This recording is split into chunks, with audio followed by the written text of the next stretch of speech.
जो भारतीय जनता पार्टी है वो अपने सशक्त मीडिया मैनेजमेंट के तहत किसी हीरो को ज़ीरो और किसी ज़ीरो को हीरो बना सकती है। उनकी सोशल मीडिया का मैनेजमेंट बहुत बढ़िया है और उनके नेताओं में भी ये ताकत है कि वो झूठ को सच बनाने में माहिर होते हैं।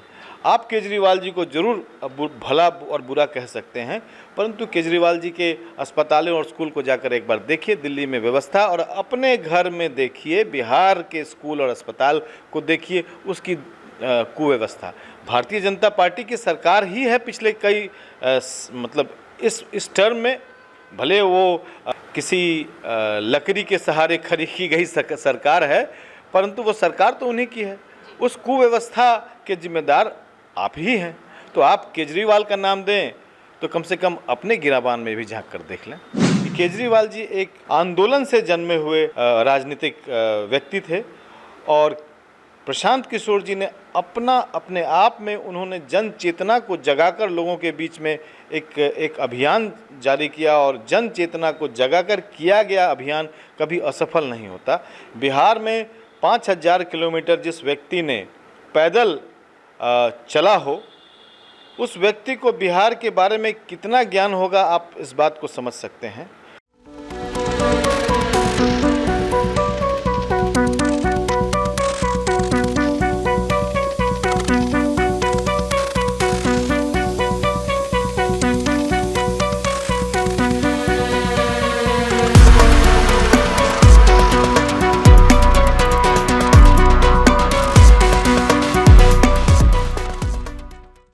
नमस्कार, मैं निशा श्री आप तमाम दर्शकों का स्वागत करती हूं फर्स्ट लुक बिहार में, जहां हम देखते हैं खबरें जो जानना ज़रूरी है। और आज हम आपके सामने, इससे पहले भी हम आपके सामने उनका परिचय करा चुके हैं, काफ़ी लंबी बात हुई थी, लेकिन आज एक बार फिर से मुद्दे पर, जो क्योंकि बिहार का जो विधानसभा चुनाव है वो बिल्कुल नज़दीक है, और इसी मुद्दे पर हम बात करेंगे कि क्या है बिहार का मुद्दा, क्या चाहती है बिहार की जनता। और इस विषय पर चर्चा करने के लिए हमारे साथ स्टूडियो में उपस्थित हैं जनसुराज के मुजफ्फरपुर क्षेत्र के भावी प्रत्याशी डॉक्टर A.K. दास। आपका बहुत बहुत स्वागत। बहुत बहुत धन्यवाद निशा जी। फर्स्ट लुक बिहार के सभी दर्शकों का मेरा सादर प्रणाम। इससे पहले भी हमने आपसे बातचीत की और उसमें हमने पूरी बातचीत की आपके बचपन, फिर आपके राजनीति से जुड़ने तक को लेकर के। एक सवाल जो सबके मन में आता है, और एक पत्रकार ने आपसे पूछा भी था एक इंटरव्यू के दौरान कि एक डॉक्टर होकर के राजनीति में क्यों आ रहे हो, और आपने बड़ा अच्छा उसका जवाब दिया कि डॉक्टर जो है वो कोई समाज से अलग थोड़ी हैं। तो एक डॉक्टर होने के नाते आपको खुद ही इतनी बड़ी जिम्मेदारी है और उसको कोई नकार नहीं सकते, क्योंकि डॉक्टर को भगवान का दूसरा रूप कहा जाता है।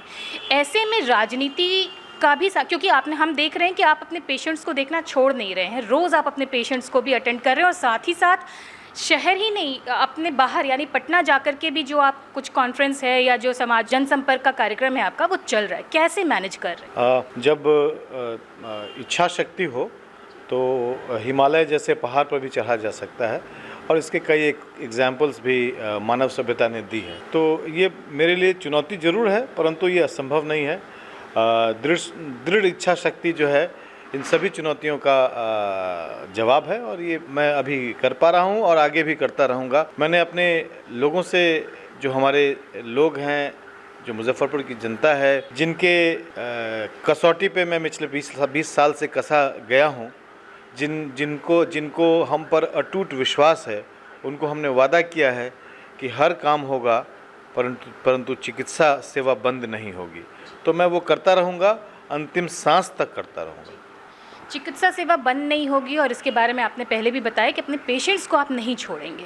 लेकिन जब आपका इंटरव्यू वायरल होता है और लोगों के बीच आपकी लोकप्रियता बढ़ती है, तो फिर कहने वाले बहुत तरह के लोग होते हैं। उसमें से कुछ बुद्धिजीवी का ये भी कहना होता है कि डॉक्टरों के पास पैसा होता है, इस वजह से जनसुराज जो है वो पैसे वाले डॉक्टर से पैसा ऐंठने के लिए उनको पार्टी में ला रही है।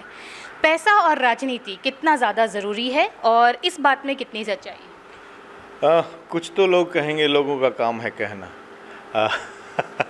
तो पैसा और राजनीति को समझने के लिए थोड़ा सा राजनीति का इतिहास समझना ज़रूरी होगा। 1950 की ईस्वी में जब हमारा पहला चुनाव हुआ, हम लोग पहले अपने जनप्रतिनिधियों को चुने, तो वो कौन प्रतिनिधि थे जिनका चुनाव हुआ? वो प्रतिनिधि थे जो समाज के भीतर से आए हुए लोग थे, जैसे कि लॉयर्स थे, जैसे कि किसान थे, जैसे कि डॉक्टर्स थे, जैसे कि आम जनमानस को प्रतिनिधि करने वाले कुछ बहुत आम लोग थे, और उन्होंने अपने जनमानस से संपर्क के कारण 10-15 साल उसका प्रतिनिधित्व किया। उसके बाद वो दौर आया जब उन्हीं जो पहले स्तर के जो प्रतिनिधि करने वाले जो हमारे प्रतिनिधि थे, उनके बच्चे, उनके परिवार के लोग या उनके गोद लिए गए राजनीतिक कार्यकर्ताओं ने उस गद्दी को संभाला। अब ये लोग वो थे जिनका समाज से डायरेक्ट कनेक्ट नहीं था, क्योंकि वो पहले वाले नेताओं के परिवार के थे या उनके राजनीतिक शिष्य थे, तो उनका समाज से कनेक्ट नहीं था, तो उनको चुनाव जीतने में थोड़ी मुश्किल हुई। और तब उन्होंने वैसे लोगों का सहारा लिया जो बाहुबल रखते थे, धन बल रखते थे, और कुछ वर्षों तक वो भी चला, 10 वर्षों तक मान के चले कि वो भी चला।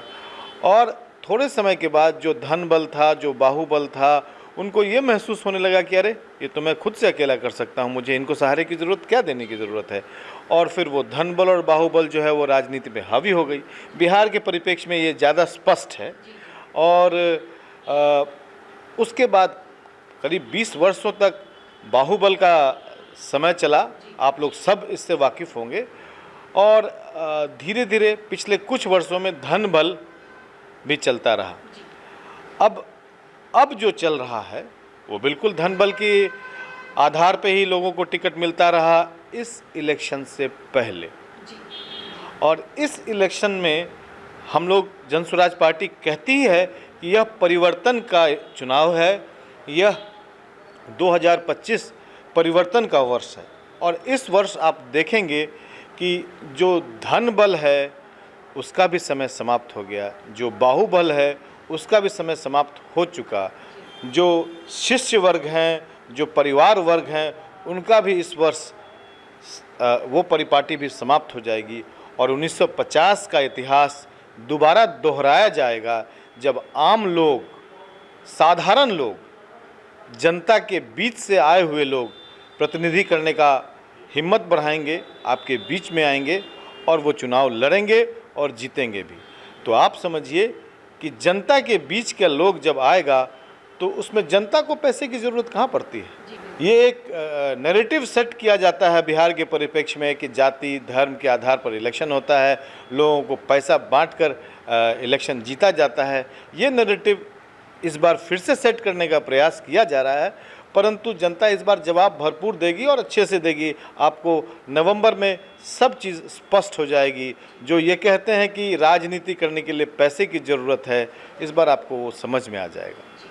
राजनीति के लिए पैसे की ज़रूरत है या नहीं है ये तो फिर आने वाला वक्त बताएगा, लेकिन जिस तरह से आप पार्टी के, मतलब आपकी पार्टी पूरी तरह से कहती है कि हम भाजपा के अगेंस्ट हैं, तो भाजपा वाले भी आपके ऊपर सीधे रूप से आरोप लगाते हैं कि ये केजरीवाल जैसी आप बन जाएगी, दिल्ली का केजरीवाल सरकार जो थी वैसे ही जनसुराज बिहार में हो जाएगी। क्या कहें? वही तो मैं फिर से कहूँगा कि लोगों का काम है कहना, कहने दीजिए।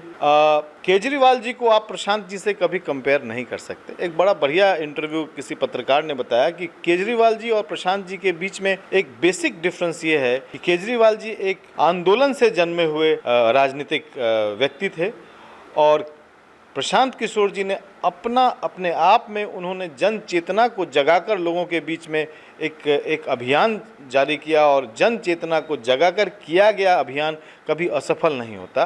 बिहार में 5000 किलोमीटर जिस व्यक्ति ने पैदल चला हो, उस व्यक्ति को बिहार के बारे में कितना ज्ञान होगा आप इस बात को समझ सकते हैं। जो लोगों के बीच में सुदूर गांव में जाकर बातों को समझने का ताकत रखता हो, उस व्यक्ति की समझदारी तो हम साधारण बिहारियों से तो ज़रूर ज़्यादा होगी, क्योंकि हम लोग सब अपने अपने वर्गों में रहते हैं। डॉक्टर अपने वर्ग में रहते हैं, लॉयर अपने वर्ग में रहते हैं, मजदूर अपने वर्ग में रहते हैं, लेकिन जो सब क्षेत्रों पे अलग अलग समस्याओं से रूबरू हुआ होगा वो कितना समझदार हुआ होगा बिहार का। तो केजरीवाल जी और प्रशांत जी के बीच में बेसिक अंतर यही है। परंतु मैं आपको एक बात और बता दूं कि आपने जो भारतीय जनता पार्टी है वो अपने सशक्त मीडिया मैनेजमेंट के तहत किसी हीरो को ज़ीरो और किसी ज़ीरो को हीरो बना सकती है। उनकी सोशल मीडिया का मैनेजमेंट बहुत बढ़िया है, और उनके नेताओं में भी ये ताकत है कि वो झूठ को सच बनाने में माहिर होते हैं। आप केजरीवाल जी को जरूर भला और बुरा कह सकते हैं, परंतु केजरीवाल जी के अस्पतालों और स्कूल को जाकर एक बार देखिए, दिल्ली में व्यवस्था, और अपने घर में देखिए बिहार के स्कूल और अस्पताल को देखिए, उसकी कुव्यवस्था। भारतीय जनता पार्टी की सरकार ही है पिछले कई मतलब इस टर्म में, भले वो क्या बोलते हैं उसको, किसी लकड़ी के सहारे खड़ी की गई सरकार है, परंतु वो सरकार तो उन्हीं की है। उस कुव्यवस्था के जिम्मेदार आप ही हैं। तो आप केजरीवाल का नाम दें तो कम से कम अपने गिराबान में भी झांक कर देख लें। और ये तो बात होगी कि केजरीवाल से कंपेयर करना है वो बिल्कुल ही बेबुनियाद हो जाता है। और दूसरी बात, बिहारी एसेंस की जो है वो तो नाम से ही झलकता है। जब भी आप उसका नाम रखते हैं जन सुराज, तो इसमें पूरा एक बिहारी एसेंस जो है वो इस पार्टी के नाम से ही स्पष्ट रूप से झलकता है। ठीक है, हम जो दूसरी पार्टियों के लोग कहते हैं उस पर हम ध्यान नहीं देंगे, लेकिन आपके पार्टी के जो शीर्ष नेता हैं प्रशांत किशोर, उनसे एक पत्रकार ने पूछा कि अगर मान लीजिए कि आने वाला जो चुनाव है वो त्रिकोणीय हो जाएगा, उन्होंने सीधे रूप से इसको नकारा, कहा त्रिकोणीय नहीं होगा। तो बोले कैसे, अगर आपके 13-14 अगर विधायक जीतते हैं तो फिर आप क्या करेंगे? और उन्होंने सीधे रूप से कह दिया कि हम उनको छोड़ देंगे, चाहे वो जिस भी पार्टी में ज्वाइन कर ले। ऐसे में जनता कैसे भरोसा करेगी? आप जनता व्यक्ति पर भरोसा करेगी। हम जनता को कहते ही हैं कि हम पर कीजिए विश्वास, और प्रशांत जी को भी कहते हैं कि हम लोग जैसे लोगों पर भी विश्वास कीजिए। देखिए, जब आप किसी व्यक्ति को, आप भावना को समझिए, आप सुपरफिशियल चीज़ों को मत देखिए। जब आप किसी से प्रेम करते हैं तो उसको दूर जाने देते हैं, और वो वापस, अगर वो वाकई आपका प्रेमी है तो वापस आपके पास लौट कर आता है। तो अंग्रेजी में कहावत है कि when you love someone ask him to fly away, if it flies away it was never yours, if it comes back to you it will always be yours. तो हम लोग वैसे लोग हैं जो प्रशांत जी से, उनकी भावनाओं से प्रेम किया है, और वो हमें चाहे कितना भी फ्रीडम दें कहीं भी जाने के लिए, हम उन्हीं के पास रहेंगे, उन्हीं के सहारा बनेंगे। देखिए, विपक्ष की राजनीति थोड़ी मुश्किल होती है, परंतु वो असंभव नहीं होता है। अगर अपनी बातों को अगर आप ठीक से और मजबूती से रखें तो विपक्ष भी, ऐसी व्यवस्था हमारी गणतंत्र की है कि विपक्ष भी एक पॉजिटिव इम्पैक्ट सोसाइटी पर रखता है। इसलिए विपक्ष का भी मजबूत होना उतना ही आवश्यक है जितना सत्ता का। अगर आप मजबूत विपक्ष हैं तो समाज में आपका भी योगदान अभूतपूर्व हो सकता है। ठीक है, ये बातें तो हुई कि ठीक है, ये आने वाले समय में बताया जाएगा जब चुनाव होता है और क्या रहता है परिणाम, और उस आधार पे ये सारी बातें की जा सकती हैं। अभी तो हम इस पे कयास ही लगा सकते हैं कि क्या होगा, जो विधायक जीतेंगे उनका निर्णय, या फिर क्या होगा, ओवरऑल पार्टी का त्रिकोणीय होने वाला है या क्या होने वाला है। लेकिन अभी जिन जिन मुद्दों को आप देख रहे हैं, आपके मन में अब एक फ्रेमवर्क तैयार हो गया होगा। जिस तरह से प्रशांत किशोर जी भी अपने पूरे 5 साल का या आने वाले 10 साल का, वो तो कहते हैं कि हमें 10 साल चाहिए होगा बिहार को बदलने का। आपने भी अपने दिमाग में एक फॉर्मेट, क्योंकि आप हमारे जो मुजफ्फरपुर विधानसभा क्षेत्र है उसके तो बिल्कुल ही प्रबल दावेदार माने जाते हैं अपनी पार्टी से, तो आपके दिमाग में भी एक फ्रेमवर्क तैयार हुआ होगा। वो फ्रेमवर्क आपने पिछले भी बार भी बताया था। अभी बताइए कि उसमें कितना आपने सोचा है कि क्या क्या आप और ऐड कर सकते। देखिए, आपको मुजफ्फरपुर को अगर समझना है तो इसके बीच में रहना पड़ेगा। लोकल आपके बीच में रहता है तो उसको बाज़ार, हाट, चौक चौराहा, दुकान, सबकी समझदारी होती है, उन समस्याओं से वो रूबरू होता है। मुजफ्फरपुर की एक सबसे प्रमुख समस्या है इस शहर का एक्सपेंशन नहीं होना, जो मैंने पिछली बार भी बताया था कि अगर वो एक्सपैंड नहीं करता है मुजफ्फरपुर तो उसका विकास कभी हो नहीं सकता है। अगर मुजफ्फरपुर के क्षेत्र का विकास होना है तो उसका एक्सपेंशन बहुत ज़रूरी है, और जैसे ही आप उसको एक्सपैंड कीजिएगा वैसे ही उसका विकास आपको रोड पर दिखने लगेगा। शर्त यह है कि यह एक्सपेंशन जो है वो भ्रष्टाचार मुक्त हो, और भ्रष्टाचार मुक्त होने के लिए आपको सही लोग और सही सोच वाले लोगों को आगे लाना पड़ेगा। तो भ्रष्टाचार और शक्ति के साथ अगर आप भ्रष्टाचार को रोकेंगे तो आपको ये सुंदर मुजफ्फरपुर दिखने लगेगा। आपको new town Muzaffarpur, greater Muzaffarpur जिसको कह सकते हैं, उसकी ज़रूरत है। आपको अपने रिसोर्सेज को ठीक से यूटिलाइज़ करने की ज़रूरत है। हमने कहा पिछली बार कि हमारे पास बूढ़ी गंडक है जो प्रायः इसका कोई उपयोग छठ के अलावे नहीं होता। हमने उसको कभी, उसका सौंदर्यीकरण का कभी कोई प्रोजेक्ट ही नहीं बनाया। हमारा एक बड़ा हेल्थ फैसिलिटी जो है वो एसके मेडिकल कॉलेज और उसके बगल में अब नया होमी भाभा कैंसर अस्पताल खुल रहा है, पर उसके साथ हमारा कनेक्शन जो है अभी भी गांव और शहर का है।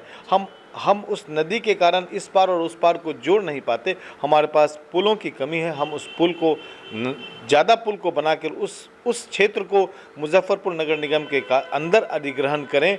हम अपने क्षेत्र को बेला इंडस्ट्रियल स्टेट से आगे बढ़ाकर नारायणपुर, अनंत और मधुबनी पंचायत से आगे अपने नगर निगम के क्षेत्र को आगे बढ़ा कर रखेंगे, तभी इन क्षेत्रों का विकास के साथ साथ रोजगार और नए अपॉर्चुनिटीज़ का डेवलप कर सकते हैं। जब हमारा पेट भरेगा तभी हमें सपने देखने के सपना आएगा भी। तो पहला काम है कि रोजी रोजगार हो, शहर को जाम से मुक्ति दिलाएं, और हमारा एक बहुत बड़ा सपना है कि हमारा स्वास्थ्य सेवा जो है वो हर घर तक पहुँचे, ऐसी व्यवस्था करनी पड़ेगी। हमने कहा था पिछली बार कि शहर जैसे वार्डों में डिवाइडेड है, वैसे ही हमें APSC लेवल की फैसिलिटी जो है वो, मतलब जो ऐसा फैसिलिटी जो वाकई में काम कर रहा हो, तो APSC और PSC लेवल की फैसिलिटी जो है हमें मोहल्ले तक पहुंचाने का कोशिश करना चाहिए। आपके सोशल मीडिया के माध्यम से हमें पता चलते रहता है कि आप जनसंपर्क जो है वो लगभग रोज़ कर रहे हैं। एक तो निश्चित होता है, उससे ज़्यादा होने की संभावना भी निश्चित होती है, और जिस भी जगह आप जनसंपर्क करते हैं वहाँ पे आपके कुछ एक आध मरीज़ भी ज़रूर मिल जाते हैं, वो चाहे आपके परिचित हों या फिर गाँव वाले हों। वो गाँव वाले या परिचितों की बीमारियों के अलावा वो और कौन सी समस्या आपसे साझा करते हैं आने वाले चुनाव में जो है उसको हल किया जाना चाहिए? देखिए, सबसे बड़ी समस्या जो वो बोलते नहीं है और जो दिखता है हमको, वो आपको भी दिखता होगा, आप बोल नहीं पाते होंगे, वो हर घर में जब हम जाते हैं ना तो जवान आदमी कम दिखते हैं, माताएं, बहनें, बुजुर्ग ज़्यादा दिखते हैं। ये दिखता है हमें कि घर में जो जवान लड़का लड़की नहीं है, बूढ़ा बूढ़ी सब है, ये दिखता है हमको। और हम ये सोचते हैं कभी ये बीमार पड़ जाएंगे तो इनको अस्पताल तक पहुंचाने वाला आदमी कौन रहेगा, ये रोज़ मुझे दिखता है। अच्छा, कुछ क्षेत्र में आप देखेंगे कि मोटरसाइकिल से लड़के आते हैं हमारे पास, बहुत तेज़ी से उड़ उड़ के आते हैं, और मुझे दिखता है, चूँकि मैं डॉक्टर हूँ तो मुझे तुरंत दिखता है, मुझे दिखता है कि ये बच्चे जो है नशा के आदी हैं। तो हमारे मुजफ्फरपुर में एक सूखा नशा है जिसका कि प्रचलन बड़ी तेज़ी से बढ़ रहा है। हमें उस पर बहुत गंभीर रूप से विचार कर उस पर हमारी पुलिस को उस पर काम करने की ज़रूरत है। और यही वो वर्ग है जो सुरक्षा का भी एक असुरक्षा का भी एक मुख्य कारण होता है। तो हमें इस नशा पे कंट्रोल करना चाहिए। हमें अपने बुजुर्गों के देखभाल करने के लिए, हमारे जवान लोगों को घर में रखने के लिए रोजी रोजगार की व्यवस्था होनी चाहिए। हमारे बच्चों को एक बढ़िया स्कूल की फैसिलिटी हर मोहल्ले में, हर चौक पर या हर 4 मोहल्ले पे एक बढ़िया स्कूल का फैसिलिटी हो, जिसका कि गुणवत्ता जो है वो प्राइवेट स्कूल से भी बढ़िया हो। ऐसे हमारा ऐसी इच्छा होती है, और ये मुझे रोज़ दिखता है। जब भी मैं जनसंपर्क करता हूँ, लोग ज़रूर हमसे स्वास्थ्य की बात करते हैं, परंतु उनकी जो गरीबी है, उनकी जो असुरक्षा है, वो खुद बयान करती है वो उनकी परिस्थितियाँ।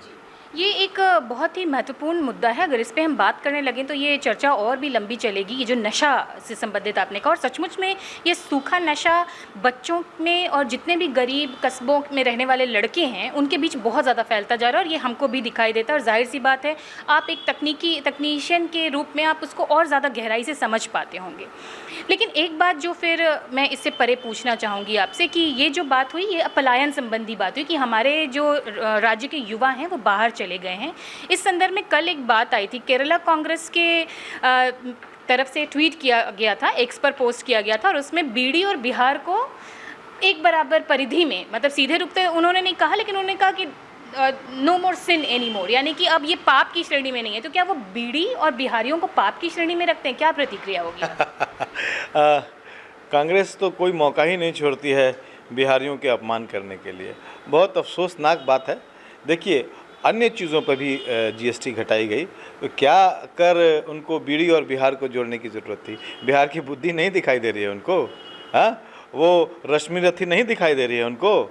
अरे वो केरला वाले हैं, वो अंग्रेजी पढ़ते हैं, हिंदी तो हमारी मातृभाषा है ना, उसको भी तो देखना चाहिए।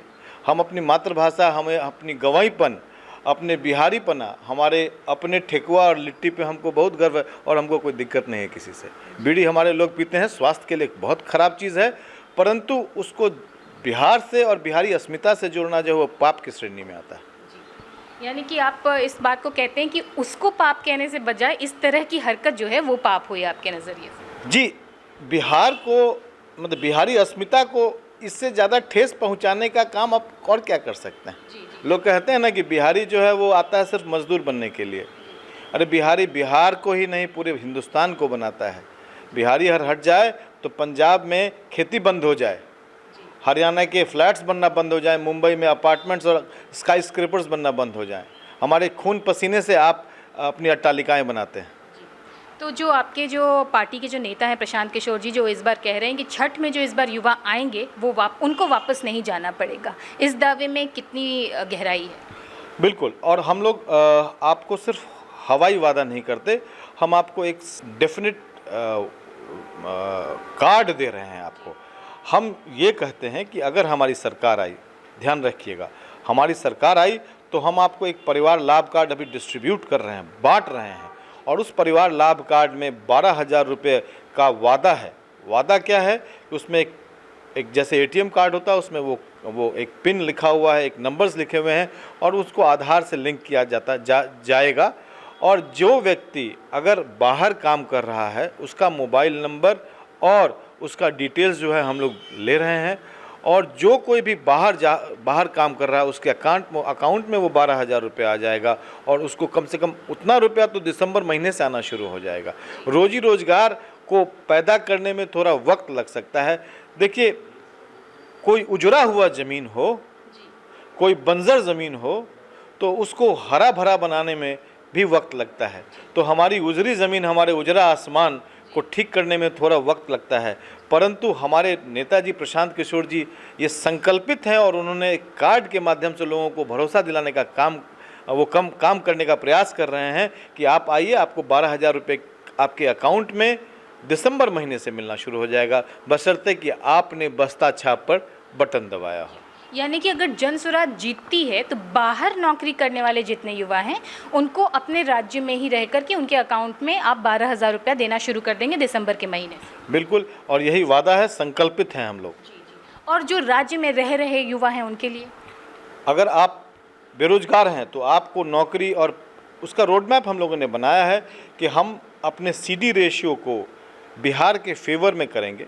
जो 40-45% है उसको हम अगर 100% करते हैं तो हमारे पास 50 लाख करोड़ रुपया एक साल के अंदर आएंगे। और उसको हम रोजी रोजगार के लिए लोगों को, जो लोग युवा लोग हैं, जो कोई रोजी रोजगार करना चाहते हैं, उनको हम लोग लोन देंगे।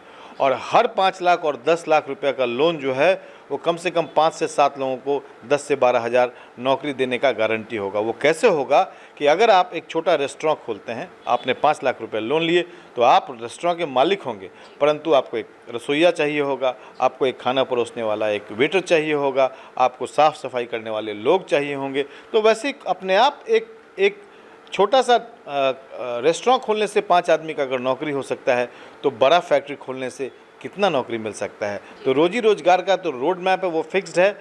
और ये जैसे जैसे आपको समय अनफोल्ड होगा, जैसे जैसे आप जन भावना से जुड़ेंगे, वैसे वैसे इन सपनों को हकीकत करने के लिए आप और नज़दीक जाते जाएंगे। नवंबर महीना में आप देखिएगा कि जब जन सुराज की आंधी आएगी और जब रिजल्ट्स आएंगे, तब आपको जन सुराज की सरकार बनती दिखेगी। और ये जन भावनाएं जो हैं, वो जो संकल्प है, उसको धरती पर उतरता हुआ आप लोग सब देखेंगे। हमने देखा है कि आपकी पार्टी जो भी अनाउंस करती है, कुछ ही दिन के बाद जो अभी वर्तमान सरकार है उससे जुड़ा हुआ ही कोई ना कोई योजना ले आती है, तो इससे जनता को बड़ा फ़ायदा हो रहा है। तो अभी जो आपने बताया, हो सकता है आने वाले समय में वर्तमान सरकार की तरफ से कोई ना कोई योजना आ जाएगी। इस पे क्या कहेंगे, वो नकल जो कर रही है वर्तमान सरकार? अरे यही तो बताती है दिमागिया दिवालियापन। ये पिछले 5 वर्षों से सरकार में है ना। ये वादों का बौछार है, ये 400 से 1100 रुपये का पेंशन है, ये पहले क्यों नहीं हुआ? स्टूडेंट क्रेडिट कार्ड जो आपके बीच में चल रहा है, वो प्रशांत जी का ही आइडिया था। आप ऐसे लोगों को आपने कभी मौका ही नहीं दिया जो समझदार हों, जिनको समझ हो समस्याओं की और समाधान करने की शक्ति हो, जो समस्याओं को रूबरू होकर उनके समाधान को तुरंत निकालने का जो ताकत है, आपने उनको कभी मौका ही नहीं दिया। हम उन्हीं लोगों के बीच के लोग हैं जो आपसे, आम जनता से मौका मांग रहे हैं। आप देखिए प्रशांत जी के आने से ही देखिए वादों की बौछार और 10,000 रुपया महिलाओं के अकाउंट में आना शुरू हो गया। जो 400 था वो 1100 हो गया, वृद्धा पेंशन योजना। तो आप देखिए कि रोज़ वही सब बातें हो रही हैं, रोज़ अखबार में पूरा एक पृष्ठ का सरकार का वादा दिख रहा है, जिन वादों को लेकर हम लोग पिछले 3-3.5 सालों से लोगों के बीच में घूम रहे हैं। तो आप समझिए, मैंने आपको पहले भी बोला था कि विपक्ष का मजबूत होना बहुत ज़रूरी है। चलिए, विपक्ष मजबूत है, हम आज सरकार के खिलाफ हैं, तो कम से कम आम जनता को इतना फ़ायदा तो हो रहा है। हम बहुत खुश हैं कि कम से कम हमारा जो वादा है वो सरकार ही पूरा करे। पर ये सरकार अगली बार बनेगी कि नहीं बनेगी, इस पर आप देख लीजिए।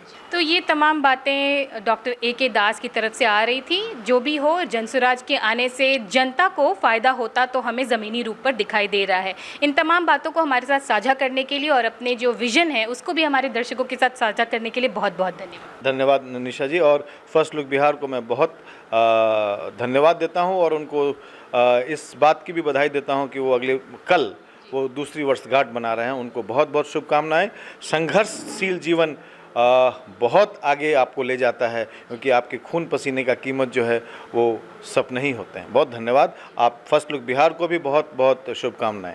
तो इन्हीं सारी बातों के साथ अब हम लेते हैं यहीं पर विराम। आप बने रहिए हमारे साथ। आप देख रहे थे फर्स्ट लुक बिहार। धन्यवाद।